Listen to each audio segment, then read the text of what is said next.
So today I watched a video.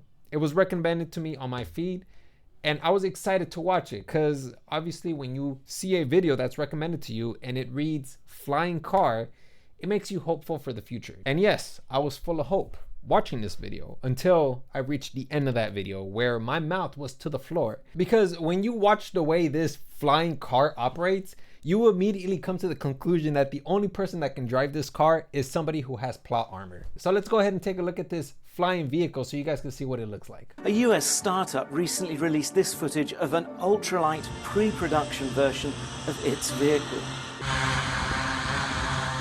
Bro, tell me that doesn't look dangerous. And this is really all I have to show you guys for you guys to determine that a police officer is not stupid enough to pull over this car. So that's all the real life footage that they have, but they have simulations as to how this car could potentially function.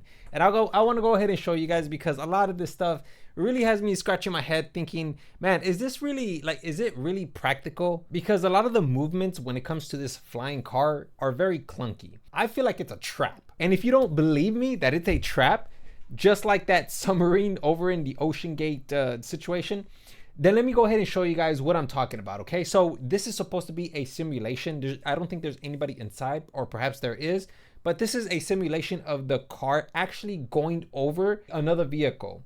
But I want you to take a look at this vehicle, just how high off the ground this vehicle is. You tell me, is this really safe for anybody to get behind the wheel, or in this case behind the wing, let alone being much higher up in the sky? Can you imagine if your flying car turns off mid-flight? When you jump off, you're not gonna softly land on a cloud. Definitely not. You're gonna nosedive straight into concrete. Now the reporter was asking questions, and one of the questions that arose was, you know, who's piloting this vehicle? Is there anybody who's behind the wheel or behind the wing?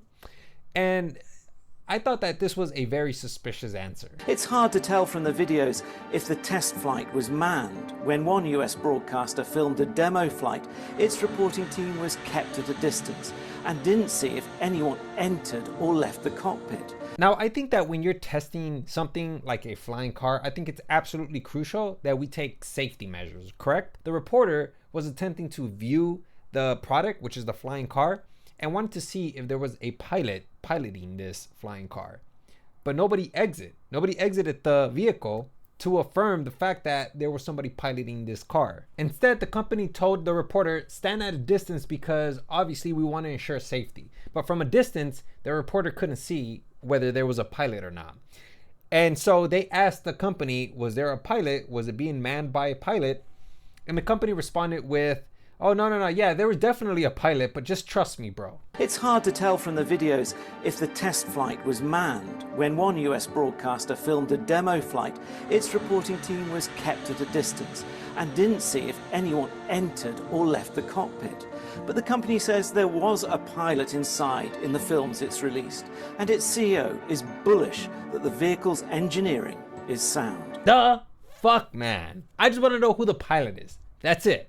Unless, of course, he lies so much that he forgot to tell the truth, then I totally understand. I've been there before. Nah. The company isn't revealing much in a bid to protect its intellectual property. Hell nah. Yo, man, that's a cop-out, man. You can't sit there and tell... I don't even want to yawn because I feel like I will accidentally compliment it.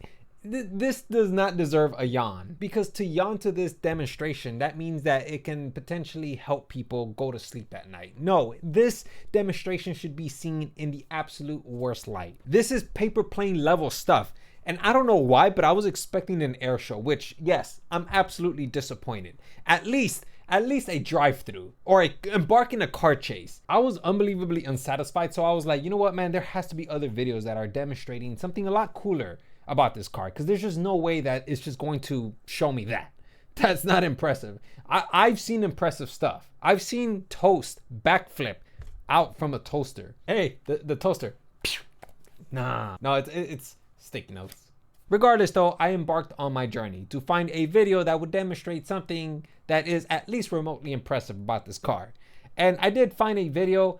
Now, I won't say impressive, but it is interesting. Like, for instance, there was this moment where 4 men picked up the vehicle, which to me, I was like, whoa, that's a pretty light vehicle. It probably runs on helium. Now, if you're crossing your fingers, toes, eyes, tongue, and hoping that this vehicle will be released within the next year or two, I hate to disappoint you, but this vehicle is probably most likely going to be released sometime in the distant future. I'm talking 10 years from now. But you actually have a target date. You want to get at least one of these on the road/air in 2025. We plan to. If everything goes right, if we have enough funds, if the legislation does not get worse, we're okay with today's legislation, we plan to start production of the first one by the end of 2025. The production of the first one, which means that this is just a prototype, and most likely the first one isn't going to be released until later on this year or next year. And they still have to drive test it. They still have to do so many more things that complies with the agencies. Aleph will need to get approval from two regulators, the Federal Aviation Administration and the National Highway Traffic Safety Administration. But you know what? That's not stopping people from purchasing this vehicle, man. If anything, they've already started purchasing these vehicles. As well as seed money, Aleph is also taking pre-orders. For a $150 deposit, customers can get on a list to purchase its Model A when it becomes commercially available. That deposit, by the way, is fully refundable. So revenue will be starting once we start delivering, right?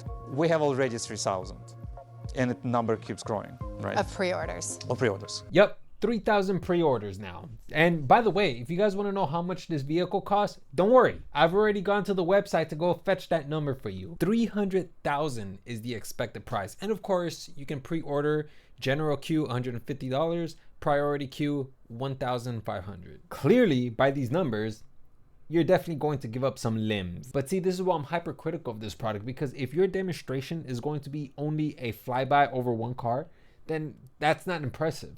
To me, at least you have to be able to parallel park midair. Then I'll gladly give up one arm and a leg and half the other arm for interest. And that doesn't even get to the root problem of this vehicle. This vehicle is dangerous, at least from my impression. Okay, in order for you to drive this vehicle, you have to abandon all hope. And what do I mean by abandon all hope? Well, that means that if you're expecting this car to drive in a certain fashion that seems like it's going to be a very efficient device, yeah, that's what I mean. Abandon that hope, because I don't think that we're gonna get anywhere close to what it's supposed to fly like. There's a vision of it, of how it's supposed to fly, where essentially it has liftoff and it turns to its side at a 90-degree angle and it just takes off. And to be honest, that looks efficient. That does look efficient, because there is no other way that you would be able to fly a flying car without anti-gravity mechanisms. But let's be real though, man. This is pretty dangerous regardless, you know? You definitely aren't going to be able to drive this with a standard license, a driver's license. You would need extra training and all sorts of things, which is just going to be very inconvenient for the average person. No one's going to be wanting to go to a aviation school just to learn how to propel one of these. Yeah, so I kind of wanted to just go ahead and talk about that, because when I saw this video on my feed, I was thinking to myself, like, this is the future. Until I clicked on that video, watched it till the end, and realized, you know what, man, I bet you anything that its landing zone is a chalk outline of the last victim it accidentally crushed. So I kind of wanted to just go ahead and highlight a couple of these problems that I had with it. It's definitely dangerous to me, at least that's what it seems like. But who knows? We'll see if they end up developing any more safety issues with it, which I'm definitely sure that they are going to, especially if they're going to have to comply with these agencies. But we'll see how it ends up going for them. So yeah, with that being said, I'm gonna go ahead and end it here. That's all I have for you guys, and I'll see you guys next video.